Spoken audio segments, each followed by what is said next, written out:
So, kamusta po mga Streetwise? Ako po si Takero Miyamoto at welcome po sa aking munting channel. So, mga kababayan, no, merong report po dito yung yung News 5. So, ang ganda kasi ng pagka-report, no, talagang nakompleto niya kung ano yung ibig sabihin ng confidential fund at kung paano ino-audit yung confidential fund. Kasi tandaan natin, itong katangahan po ng mga bobong mga DDS. Mga bobo po kasi sila. Oh, ang paniniwala kasi ng mga bobong mga DDS, mga Streetwise, na yung confidential fund hindi ino-audit. Hindi ko talaga alam kung saan nila nakuha yun. No, ang confidential fund mga kababayan, ino-audit po yan. Meron lang siyang hiwalay no na paraan kung paano ino-audit. So ito yung report ng News 5, no? So ito. Tawang ako dito eh. Puta, sobrang gago talaga ni Sara, no? Ewan ko lang, minsan kasi talaga pag nagpapalusot, nagmumukhang tanga na.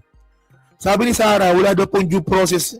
Wala daw due process yung ginawa ng COA. No, sa paglabas nga daw po ng disallowances ng kanyang confidential fund at na sinabi nga po ng COA na kailangan niya ng bayaran yung 73.2 million. Wala daw due process. E paano walang due process? 2023 pa nabisto yan. 3 taon na. Tagal-tagal na yan. Gaga talaga, no? Alam nyo, no? Minsan, no? Nasubukan nyo diba ganito? Oh. Kunwari, may isang tao. Oh. Kaya kayo, tayo mismo. Oh. May nagawang kasalanan. Tapos pilit natin nilulusot. Tapos pag nilulusot natin, yung dahilan talaga natin, parang parang napaka-nonsense. Madalas na ganun eh. Di ba? For example, bata. Oh, kunwari yung bata, nagnakaw ng pera. Siya naman talaga nagnakaw ng pera. Kapag ayaw umamin yan, ang daming palusot niyan. Pero alam mo naman na parang ang labo naman ng explanation ng batang to. Parang ganoon eh. Ganoon din po yung nangyayari dito kay Sara. Ganoon din po yun, bata, matanda, kapag kayo po nagkamali, no, kapag kayo nagdahilan, kahit mali po kayo, matatangahan kayo. Kasi tinan ninyo sabihin ba naman ni Sara na walang due process? Yung COA, COA yan eh. Nagbigyan ka ng pagkakataon na para magpaliwanag, walang due process. O nakailang apila ata sila dito, di ba? O walang due process, gagang puta. So, tinan natin to Saan ba yan? Panoorin na natin to. Magandang report. Magandang report na News 5 dito. Sa Duterte na nilabag ng COA ang kanilang due process nang ipasauli nito ang milyon-milyong pisong confidential funds ng BICE. Ang tingin naman ng ilang kongresista, matibay na ebidensya ang notice of disallowance para ma-impeach si VP Sara. Nasa frontline ng balitang yan si Manan Enriquez. Alam niyo mga kababayan, no? Ito yung sinasabi dito eh. Doon pala sa notice of disallowance, kahit wala na yung statement ni Madriaga, pang-impeachment na po talaga. Yan ang sabi nila. Sabi nila, nila Terry Ridon, nila Joel Chua, doon pa lang daw po sa COA, finish na po. At may point naman sila, di ba? Yeah. 73.287 million pesos na confidential funds. Ganyan kalaki ang pinasasauli ng Commission on Audit o COA sa Office of the Vice President sa inilabas na Notice of Disallowance. Mula yan sa 125 million pesos na confi funds ni Vice President Sara Duterte na ginastos noong December 2022.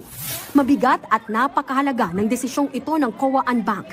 Hindi na pwedeng idahilan ng OVP na pending pa sa COA kung tama ba o hindi ang paggamit nila. Tama. Oo.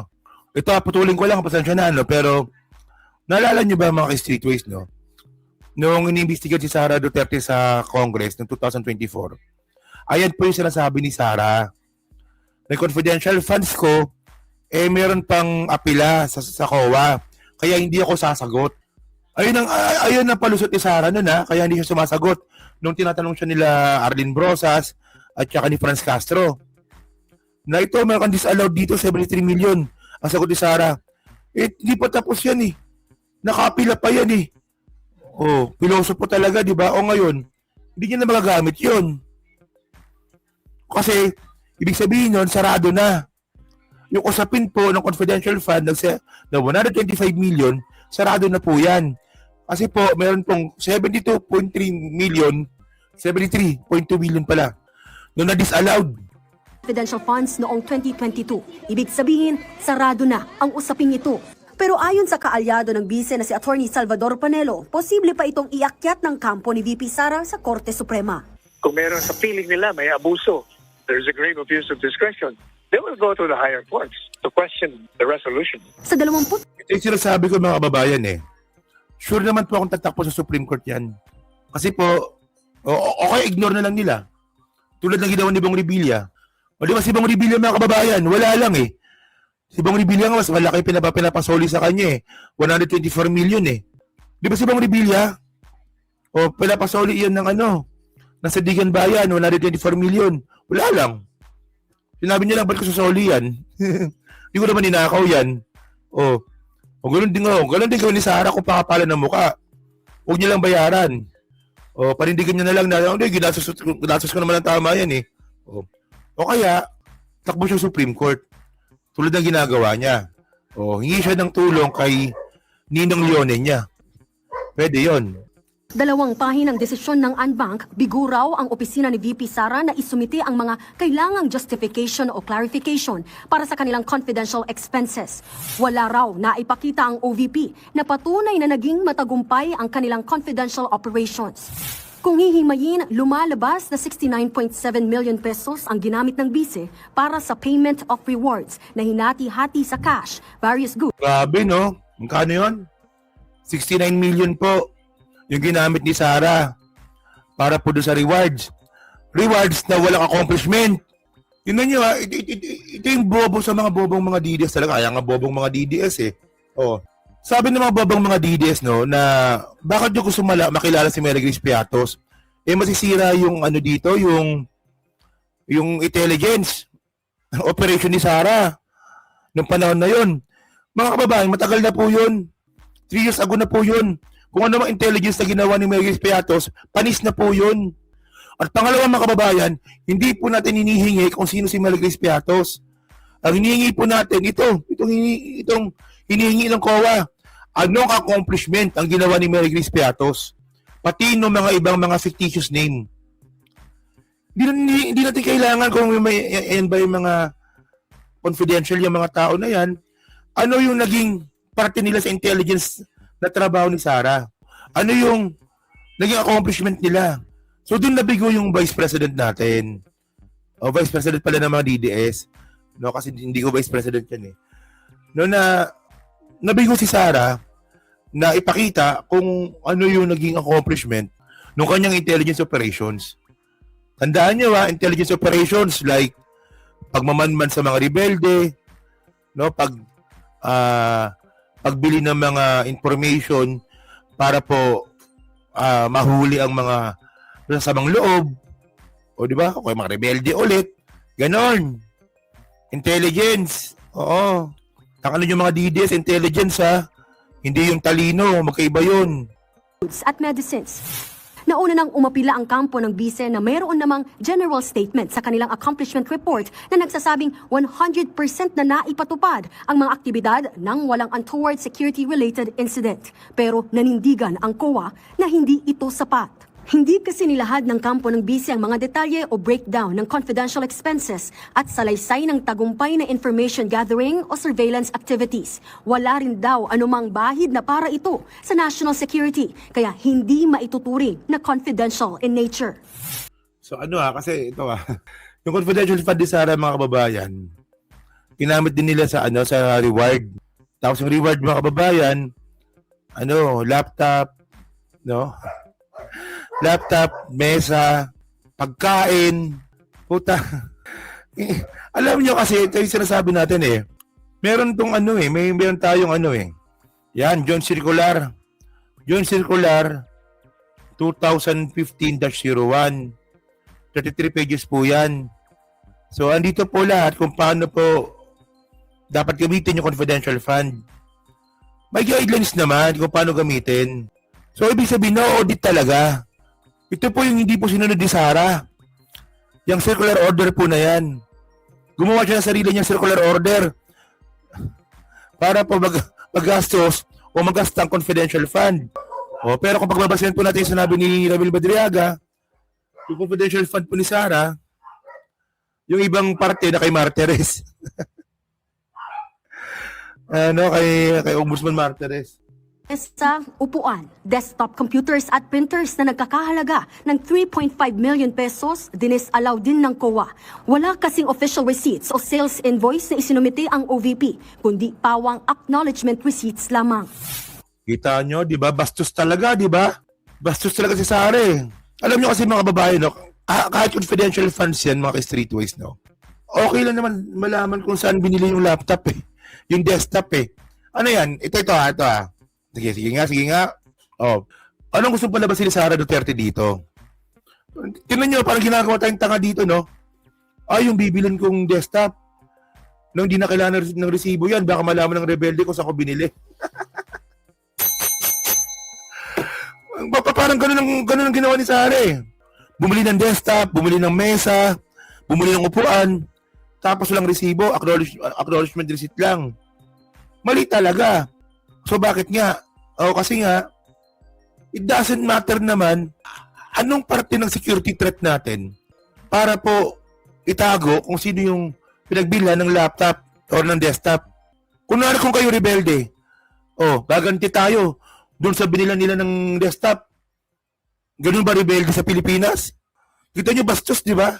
Ganun ba yung rebelde sa Pilipinas na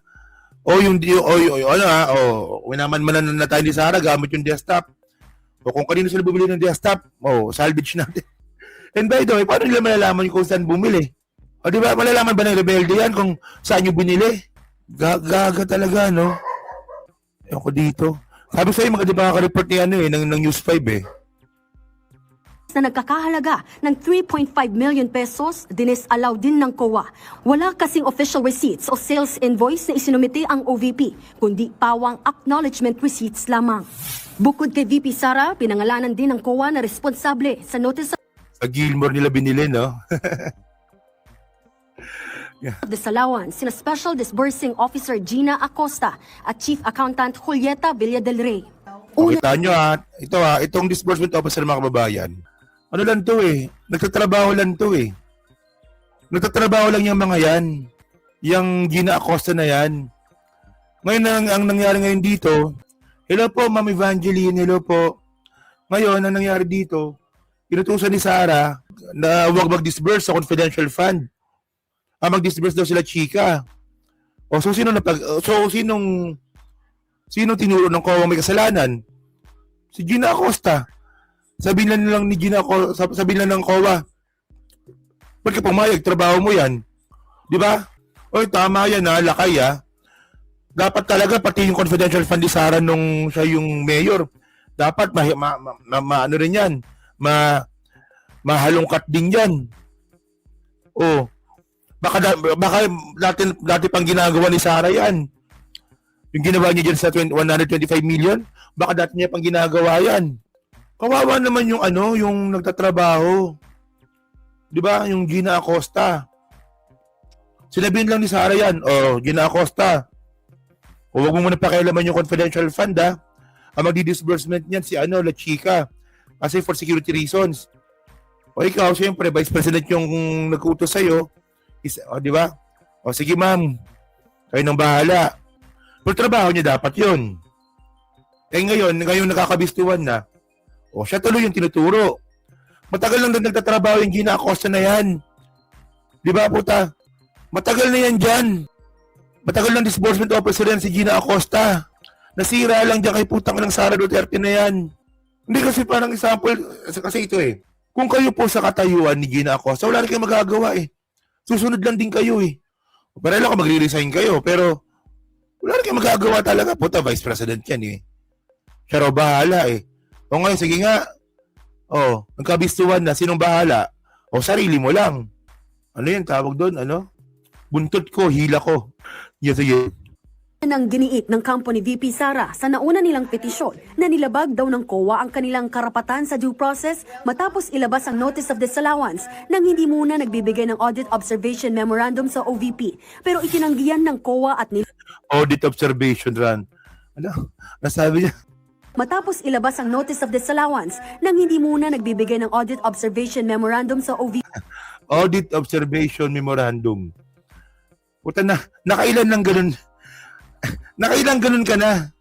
Nakailang audit memorandum ka na? Putang na ka. 3 taon na yan. Malamang naka-4 ka na. Pero itinanggihan ng COA at nilinaw na hindi naman daw ito kailangan para bigyan sila ng notice of disallowance. Depensa pa ng COA, nagbigay sila ng sapat na panahon para tumugon dito si VP Sara bago ito maging final. Ayon naman kay House Committee on Public Accounts Chairman at Bicol Saro Party List Representative O yan, yung idol ni Sir Toto Idel. Si Ridon. Ano sabi ni Ridon? Terry Ridon, I think as far as the House is concerned, it will basically rise to a level of an impeachable offense, no? Particularly betrayal of public trust. No? naniniwala rin si House Committee on Good Government and Public Accountability Chairperson Joel Chua na kahit pa hindi isama ang testimonya ng dati umanong aide at bagman ni VP Sara na si Ramil Madriaga, tatayo pa rin daw ang impeachment complaints laban sa bise. Lalo't sa findings ng NBI, nakita nilang may pagkakapareho ng sulat kamay ang lumagda roon sa acknowledgement receipts na nakatanggap ng confi funds. Kaya din yung kawalan ng PSA records ng mga umano'y tumanggap nito. Kahapon, magbobotohan na kami. I find Ridon more reliable. Alam niyo kasi, ito ito yung sinasabi ni Joel Chua, no? Kahit na wala yung Ramil Madriaga, dito pa lang sa COA, finish na eh. Sa COA pa lang mga kababayan, no? Tapos si Sara eh. No, lalo na pag naimbestigahan kung paano niya ginastos. Kasi yung nakita lang po natin sa COA, yung nakita lang po natin doon sa hearing, sinabi lang ng COA na pinababalik yung pera. Kasi hindi tama yung paggastos. Puta pagdating sa sa Senate, pag na-trial po yan, iisa-isahin yung lahat ng ginastos. Isa-isahin yan. Uungkatin talaga yan, yung confidential fund na yan. Hindi ito magawa sa House, no? Kasi nga, lang sila, for clarification lang, at saka for probable cause lang. Pero po sa Senate, pag umakit sa Senate to, uungkatin yung confidential fund na yan. Paano nyo ginastos? Sino yung gumastos? Ano yung naging accomplishment nito? Puta, pag wala, ibig sabihin nun, nawawala yung pera. Oh, ganun. Di ba? Wala. Kasi pag hindi nasagot ni Sara yan sa Senate, no, at hindi niya ba justify kung paano niya sasabihin tama, no, kasi yung alam nyo, yung ebidensya ng COA, no, galing din po kay Sara yun eh. Di ba? Galing din po kay Sara yun. So, ibig sabihin nun, no, yung titingnan po ng mga senador natin sa pag-uungkat po dyan sa confidential fund ni Sara Duterte, no, kung ano yung pinasa ni Sara sa COA. So, i-justify po ni Sara yun. Na-touch book po si Sara doon sa mga pinasa niyang mga dokumento sa COA. Obvious naman ninakaw. So, pag hindi niya po na-justify po yun, finish na. Ninakaw niya yung pera, ibig sabihin. So, ang hirap nun. Paano mo i-justify? No, na yung Mary Grace Piatos tsaka ibang mga pangalan, no, walang accomplishment. Gumatos ng 69 million, wala man lang accomplishment. O paano mo ba ipagtatanggol yun? Eh galing sa iyo yung mga yung mga resibo. May mag-motion to dismiss. Ako personally, buboto ako for probable cause. Tungkol pa rin sa mga pangalang walang records, ayon kay dating COA Commissioner Heidi Mendoza, hindi ibig sabihin na kapag confidential funds ay confidential na rin ang pagkakakilanlan ng mga nakatanggap ng pera. Sa guidelines daw, bagamat pwedeng gumamit ng alias sa operations, kailangan pa rin daw banggitin ang mga totoong recipient sa journal record. The journal na ando. Ito rin sinasabi ni Ping Lacson eh. Hindi lang natin pinakinggan eh. Yung tawag dito ni Heidi Mendoza, journal. Yung tawag naman ni Ping Lacson dito, logbook. Nasabi ni Ping Lacson nun, na yung pag-operation, ang ilagay niyong pangalan dyan, yung code name, yung alias. Pero syempre, pagdating sa iyo, na ikaw nagbigay ng pera, dapat alam mo kung sino yung alias na yun. So, yung alias na hindi mo kilala. Hindi mo bigyan ng pag-audit yung COA. Mali. ang listahan ng sino yung dapat yung tunay na pangalan. Kahit na alias yung ilalagay mo sa resibo, meron kang main document kung saan may listahan ka ng tunay na pangalan. Don't tell me ang pagharap mo sa president, sa vice president mo, sasabihin mo, ma'am, ito po si Perry Cristrato. Nagbabalita mula sa Frontline, Mar Di ba? Tapos ay maganda yung pagkaka-report di ba? So yun mga babayan, no? So kayo po, no? Oy, Diana Urbino from Hong Kong, no? So yun mga babayan, no? At least nakita natin kung ano yung klaseng, no? Kahit sulyap man lang, no? At least nakasilip tayo. Dahil po dito sa report ng News 5, nakita natin, kahit silip man lang, kung paano po ginastos ni Sara Duterte yung confidential fund niya. Silip pa lang to. Para pag nakita na natin lahat, malamang madidismaya talaga tayo. Sigurado yun. Diba? Kaya so iwanan muna natin yung topic na yun.